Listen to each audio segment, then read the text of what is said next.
मगरमच्छ से बदला मैं जरूर लूंगा।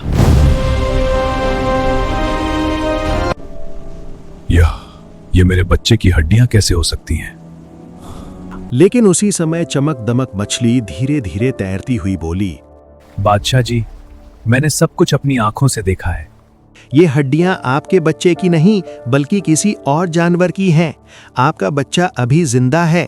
विशाल एनाकोंडा उसे नदी के बीच ले गया है जहां पानी बहुत गहरा है।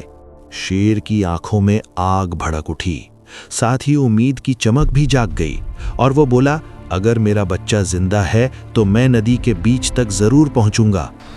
मैं नदी के बीच तक जरूर पहुंचूंगा। चमक दमक आगे बढ़ी और बोली, मेरी पीठ पर बैठ जाइए, मैं आपको वहां ले चलूंगी। सावधान, वहां बहाव बहुत तेज है और छोटे एनाकोंडा पहरे पर होते हैं। शेर मछली की पीठ पर बैठ गया।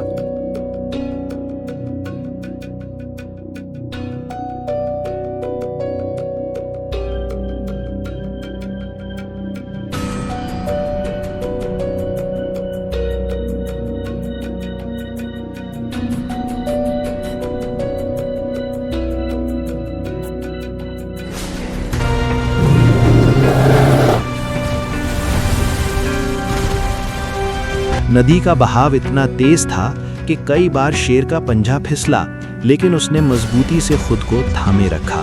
चलते चलते अचानक सामने दो छोटे एनाकोंडा दिखाई दिए। उन्होंने पानी से अपनी लाल आंखें बाहर निकाली और शेर को घूरने लगे और जोर से बोले, शेर जी, यह जगह आपके लिए नहीं है, वापस लौट जाइए, वरना आप डूब जाएंगे। शेर ने गरज कर कहा, मैं अपने बच्चे के बिना वापस नहीं जाऊंगा।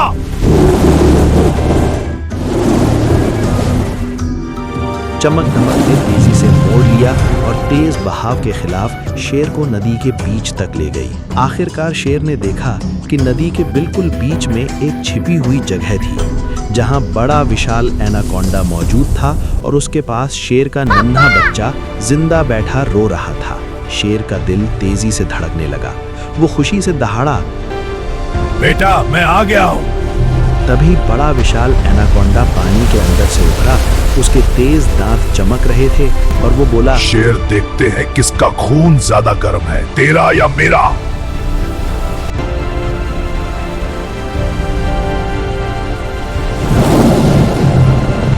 इस कहानी का पार्ट 2 देखने के लिए इस अकाउंट को जरूर फॉलो करें।